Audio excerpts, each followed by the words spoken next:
Hi everyone, कैसे हैं आप लोग। उम्मीद है बहुत बढ़िया होंगे। मैं भी बहुत बढ़िया हूँ। आप देख सकते हैं आप लोगों के लिए बहुत ज़्यादा इंटरेस्टिंग वीडियो लाई हूँ। आप सोच रहे होंगे कि मुझे तो कोरोना हो गया था, कैसी हूँ मैं। तो आज कम से कम 18-19 दिन हो गए हैं मुझे कोरोना हुए। और जो मेरी पूरी फैमिली की रिपोर्ट है वो नेगेटिव आई है और हमने अपना क्वारंटाइन भी कंप्लीट कर लिया है। अब पूरी फैमिली हमारी बिल्कुल ठीक है। पर बहुत सारी मुसीबतों से गुजरे हम लोग और वो मैं आपके साथ शेयर करना चाहती हूँ। मैं नहीं चाहती कि किसी को भी इस तरह जिस तरीके से हमें परेशानी हुई वो किसी को भी हो। और भगवान सबको अच्छा रखे और खुशहाल रखे, स्वस्थ रखे, यही कामना है आप लोगों के लिए। और थोड़ा सा मैं आपके साथ शेयर करना चाहूंगी कि किस तरीके से हमने ये 18-19 दिन निकाले, किस तरह की परेशानी हुई। तो मुझे पता है लोग जानना चाहते हैं कि कोरोना होता है तो क्या होता है, कैसे रहना होता है, क्या क्या दिक्कतें आती हैं। तो हमें भी बहुत सारी परेशानियां आई क्योंकि कोरोना एक ऐसी बीमारी है, बिल्कुल नए तरह की बीमारी है। जैसे और कभी भी हमें कोई बीमारी होती है, बुखार होता है या कोई भी बीमारी होती है, तो हमारे पास लोग होते हैं हमारी केयर करने के लिए।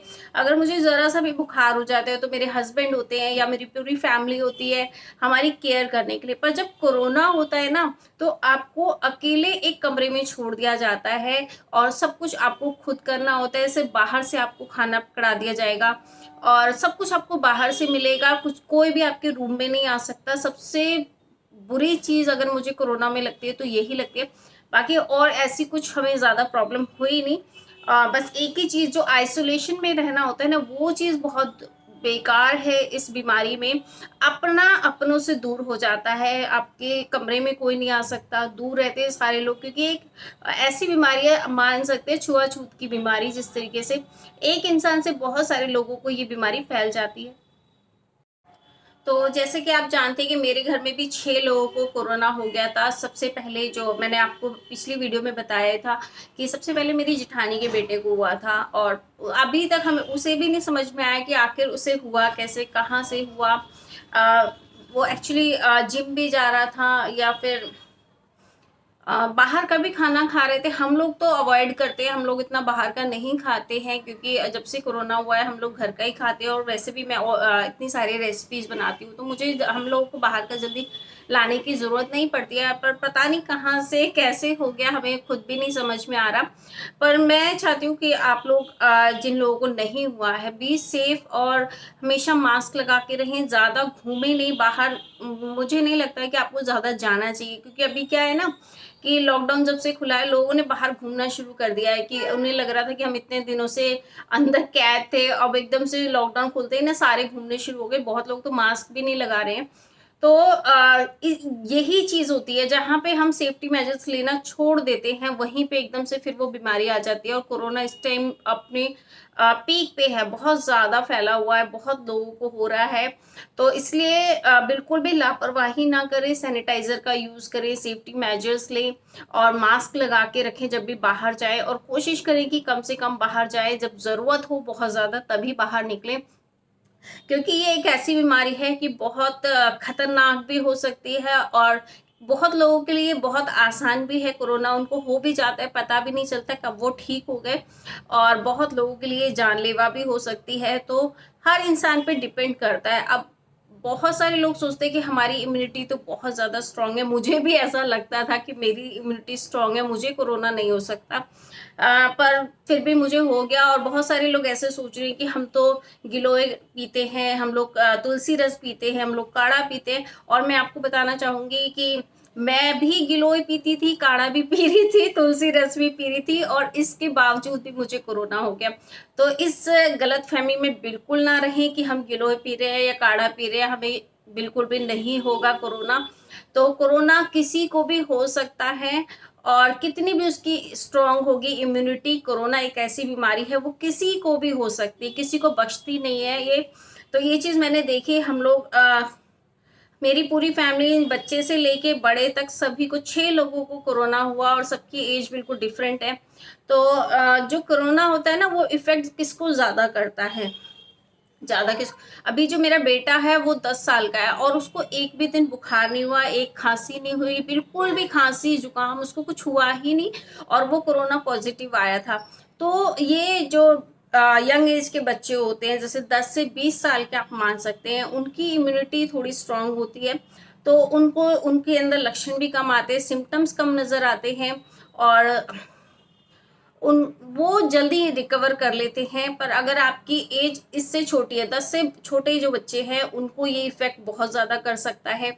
20 से ऊपर वालों को बहुत ज़्यादा इफ़ेक्ट करता है। जैसे मेरी जो तबीयत है वो काफ़ी ख़राब हो गई थी। 3 दिन मुझे बहुत ज़्यादा फ़ीवर आया, उसके बाद मेरे जो जीभ का टेस्ट है वो बिल्कुल चेंज हो गया था। खाने में मुझे टेस्ट नहीं आ रहा था बिल्कुल भी, कितना भी अच्छा खाना हो मुझे बिल्कुल भी अच्छा नहीं लग रहा था।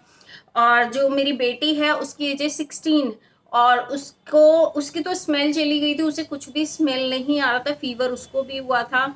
और मेरे हस्बैंड हैं उनको भी फ़ीवर हुआ था, और टेस्ट उनको आ रहा था, वैसा टेस्ट नहीं हुआ था कि जैसे टेस्ट चला जाता है, मेरा भी ऐसा नहीं हुआ था कि टेस्ट चला गया हो।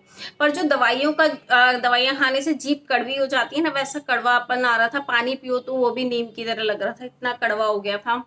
और फिर भी हम लोगों ने क्या किया, जिस दिन हमारा टेस्ट पॉजिटिव आया, उसके उसी दिन से हमने बिल्कुल अपने सारे प्रिकॉशन लेने शुरू कर दिए, डॉक्टर से दवाइयाँ लेनी शुरू कर दी, स्टीम लेना, काढ़ा लेना, और इसमें आपको 3 से 4 बार चाय लेनी होती है। चाय बहुत ज़्यादा इंपॉर्टेंट है, वो भी चाय किस तरीके से लेनी है आपको, तुलसी, इलायची, दालचीनी, जो मसाला चाय होती है उस तरह की चाय आपको लेनी है, तुलसी के पत्ते ज़रूर डालने हैं उस चाय में।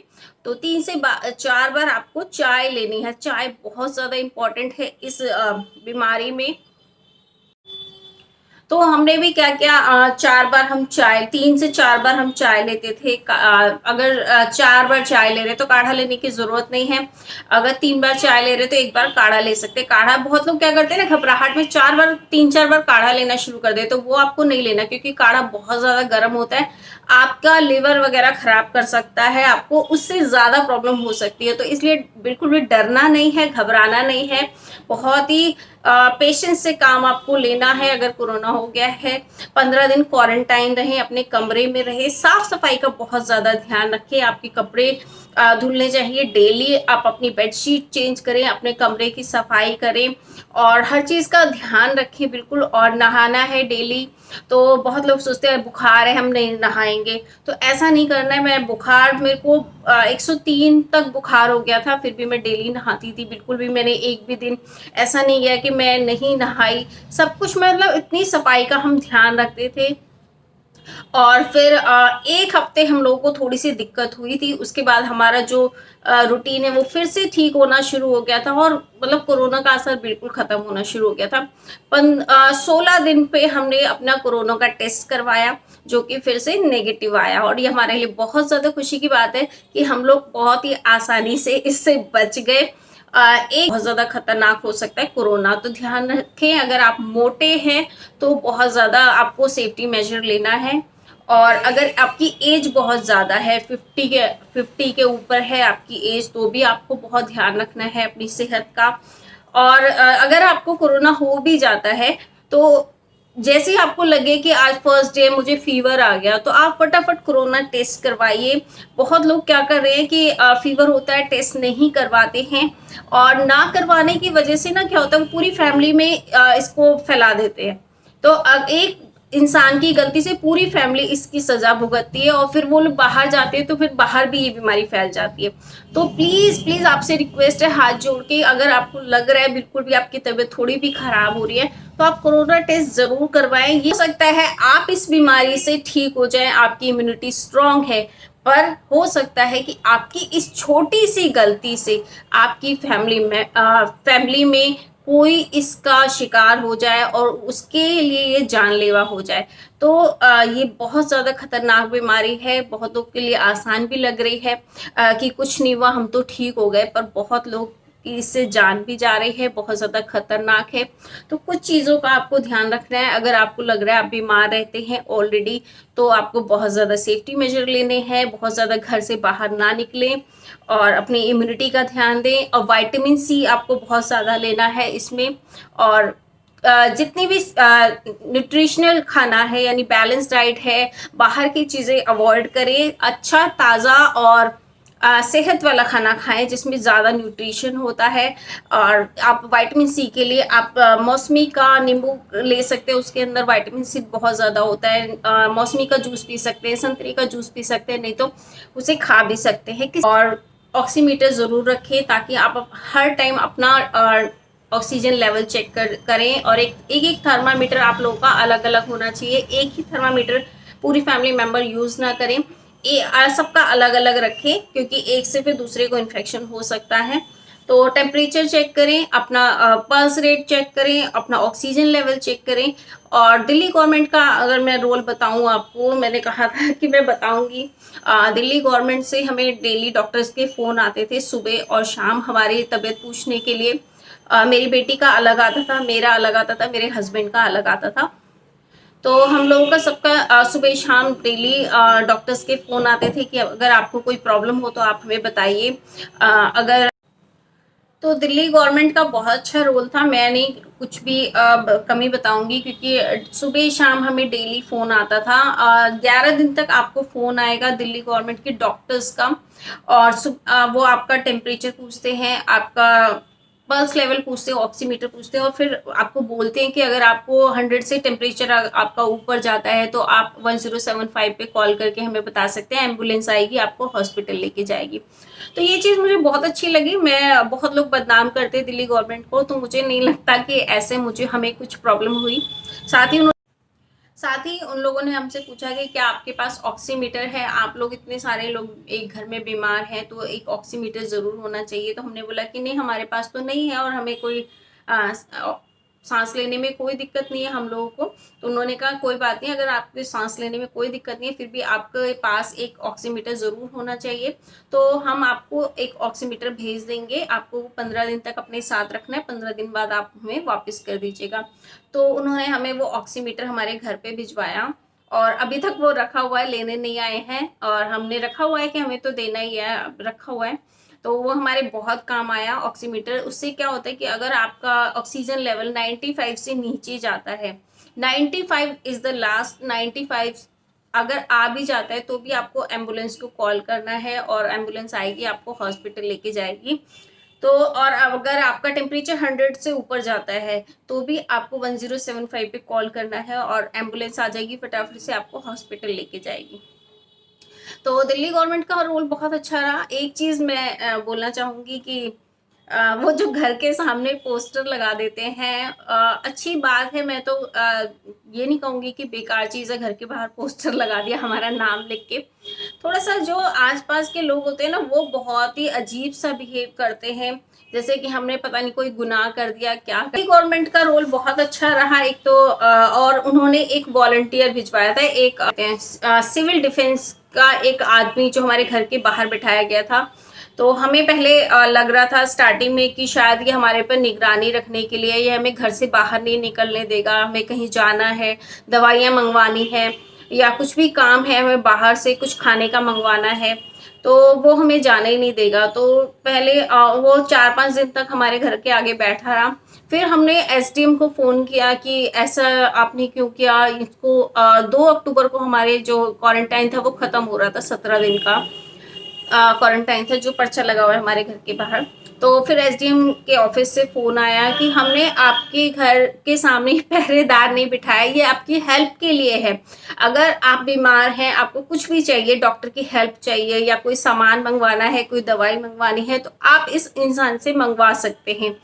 तो हम बिल्कुल हैरान हो गए सुन के कि हमें लगा शायद हमारे ऊपर पहरेदार बिठाया हुआ है कि हम बिल्कुल भी अपने घर से नहीं निकल सकते, कहीं जाना है तो हम कैसे निकलेंगे।